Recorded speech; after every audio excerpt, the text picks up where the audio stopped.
Kita berada di lokasi area makam Sayumelo atau Ayumelo, adik kandung dari Prabu Tawang Alun, Raja Blambangan yang keberadaan makamnya di Desa Balak Kidul, Kecamatan Songgon, Kabupaten Banyuwangi. Di dalam catatan sejarah, Sayumelo atau Ayumelo adalah salah satu putri dari dinasti Tanpo Uno dan Tanpo Uni, yang sekaligus adik dari Raja Blambangan Prabu Tawang Alun.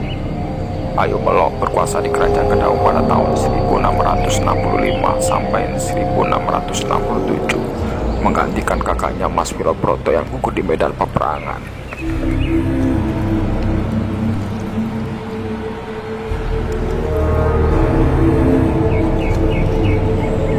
Diyakini makam Sayumelo dengan bertanda sebuah pohon tua Kampu Jatarung yang menghadap serong ke barat dan timur. Ini adalah makam tua yang selama ini masih dijadikan ritual dalam setiap acara hajatan di Desa Balak.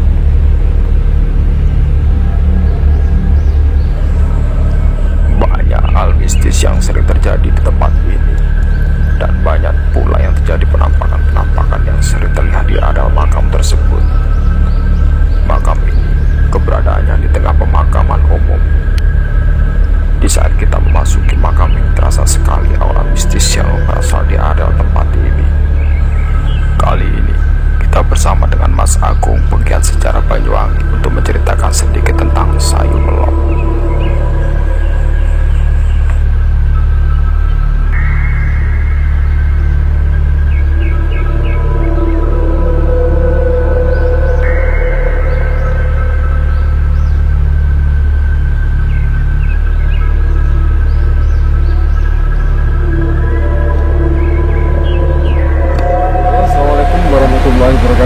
Berjumpa lagi dengan Jawa Kawitan Channel. Salam Rahayu Rahayu Rahayu Sagung Dumadi.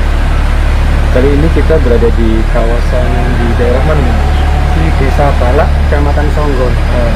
Kita masih bersama dengan Mas Agung sebagai penggiat sejarah yang di daerah Banyuwangi. Kita mau ngobrol-ngobrol sebentar tentang tempat ini, Mas. Ini makamnya siapa? Kalau makam ini kami berdasarkan ilmu yang kami gunakan di dalam eksplorasi sejarah ya. Iya. Jadi penemuan kami selama ini untuk makam-makam kuno itu kebanyakan ditandai dengan dua pohon kamboja. Sekarang kan dua batu nisan ya. Batu nisan itu mesti kan arahnya kan utara selatan. Kalau yang Kamboja ini agak malah ke barat timur, agak condong gitu. Tapi bukan pas barat timur, agak condong. Itu yang pertama. Jadi kalau makam sih bisa jadi. Cuman yang terjadi di masalah ini adalah makam atau pesarian Mbah Melok. Jadi maksudnya mengatakan bahwa ini pesarian Mbah Melok yang menjadi pepunden di desa ini. Jadi masyarakat di sini apabila mengadakan hajatan itu hukumnya wajib ya untuk mengadakan atur suguh di makam Mbah Melok ini.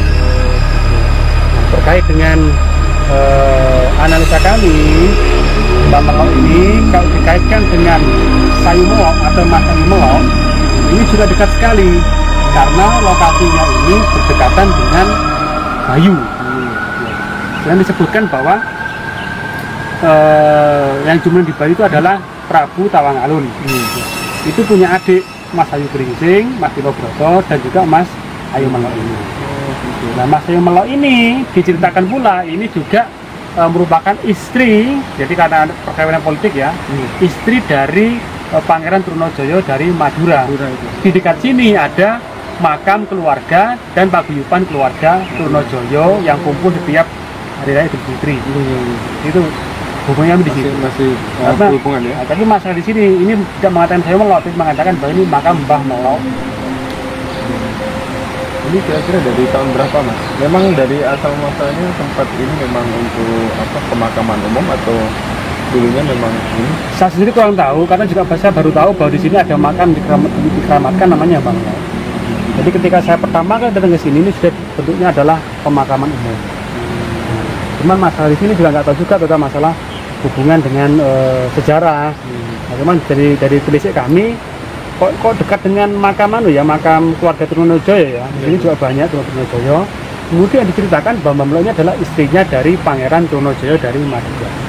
Ketika terjadi sukesi Mataram itu pemilihan Amangkurat I. Ini kalau kita memasuki di areal ini Mas, ini luas banget ini. Dari sana ini makam semua gitu kan. Dan banyak tempat keramat di sini Mas. Oh gitu ya. Jadi di sebelah sana itu daerah Tegaperangan yang dipercaya dengan para sejarawan sebagai medan tempur Perang Bayu. Perang Bayu. Di sebelah sana daerah Wiyayu itu adalah desa kuno yang tertera pada masa Perang Bayu sudah ada.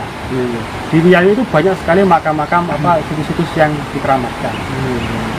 Jadi ini sangat terkait sekali. Ya. Jadi saya yakin sekali bahwa yang pertama ada Kamboja tua, ya kan berbentuk seperti nisan, arahnya tidak presisi utara selatan, tetapi agak menteng sama dengan makam-makam kuno lainnya. Yang kedua lokasinya berdekatan dengan tempat-tempat situs sejarah Belambangan. Ya, saya punya pengakuan jangan-jangan nanti ini adalah ya Sayu Melo itu adiknya Prabu Tawangalun atau istrinya Pangeran Trunojoyo. Kalau memang selama ini dari dari sisi budaya yang ada di daerah Songgon sendiri sini ya, untuk kawasan sini masih masih kental sekali ya Mas. Ya, terutama pada waktu ada hajatan. Konon kalau ada hajatan itu wajib subuh di sini sama ada beberapa tempat di sini. Terus sekarang masih tetap ya Mas ya? Tetap, tapi ya nggak umum, hanya beberapa orang saja. Karena mungkin sudah mulai ini pergeseran zamannya. Iya. Mungkin selama ini Mas dari sisi pengalaman Mas Agung sendiri seperti apa sih dari Mbah Melo sendiri ini Mas kalau dalam segi sejarah? Kalau dari segi sejarah itu tadi, jadi ketika terjadi perang jadi antara Amangkurat I melawan Amangkurat II ya. Jadi putra Pangeran Anom ini Amangkurat II itu meminta bantuan Pangeran Trunojoyo dari Madura. Pangeran Trunojoyo karena memang ada dendam dengan Mataram, karena memang kan Amangkurat I kan diceritakan kan sewenang-wenang. Jadi ketika diminta bantuan sama Amangkurat II untuk menggulingkan ayahnya, kebetulan pada waktu itu juga yang bikin Trunojoyo ini kuat karena dia juga di backing oleh Kareng Galesung. Kareng Galesung ini adalah pengikut Sultan Hasanuddin yang tertangkap oleh Belanda. Jadi karena Sultan Hasanuddin tertangkap Belanda, maka pengikutnya ini yang memiliki armada laut kuat, ini melarikan diri dari Makassar. Bergabunglah dengan Trunojoyo. Itu pun masih tambah lagi, Sultan Banten pun juga bekerjasama dengan Trunojoyo juga. Semakin kuat pasukan ini.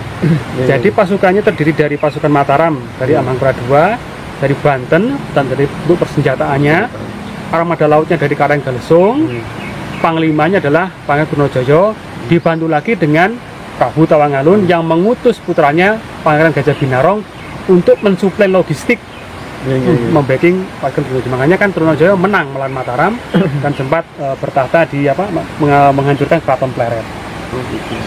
Nah, ketika ada kerjasama inilah mungkin ya untuk mempererat tali persaudaraan, maka dinikahkanlah adik dari Prabu Tawangalun ini dengan Trunojoyo tadi.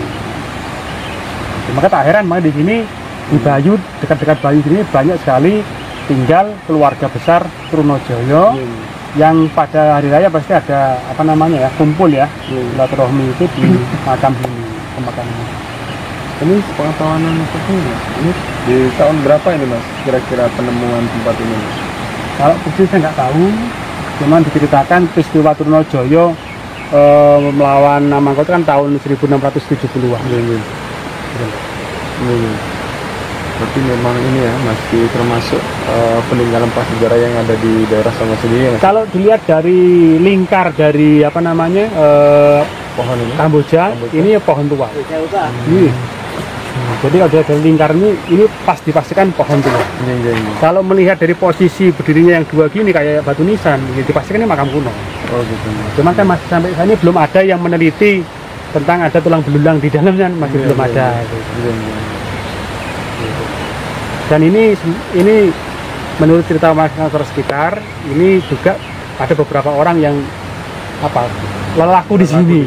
ya. Ya, tang gantung atau apa namanya. Dan kebanyakan takut. Kebanyakan takut. Ini menurut orang warga di sini. Kalau dari sisi apa namanya itu pohonnya sendiri memang Oh iya, Mas. tua banget ini sudah. Untuk lingkar segini ini membutuhkan waktu berapa puluh tahun. Iya. Ini yang lama aja cuma segini. Iya. Ini berapa puluh tahun. Dan ini dua loh ya. Oh dua ya. Jadi ini dua gini yang menyatu. Nyambung. Kayak maju ini. Berarti seperti yang ada di daerah Makam-makam yang lain kayak Ganti. ganti, kayak mana, sama. Kayak di Berita Tika itu sama. Posisinya sama, arahnya sama. Kemudian Brengos yang di Kalipuro sama. Jadi kalau makam-makam kuno kebanyakan dua pohon kamboja tua yang dari Mas Ganti, cuma tidak pas antara selatan agak melenceng gitu. Cenderung ke badan Mas Ganti. Kebanyakan dari apa namanya itu dari posisi-posisi itu perkiraan dari zaman-zaman masih apa namanya Sebelum kehinduan kolonial, kehinduan Jadi ya sekitar 1600, 1700 seperti itu. Ya, terima kasih Mas Agung sudah memberikan suatu masukan dan apa namanya pencerahan dari sisi sejarah sendiri di daerah Blambangan. Semoga nanti bisa bermanfaat untuk kita semua. Salam Rahayu. Assalamualaikum warahmatullahi wabarakatuh.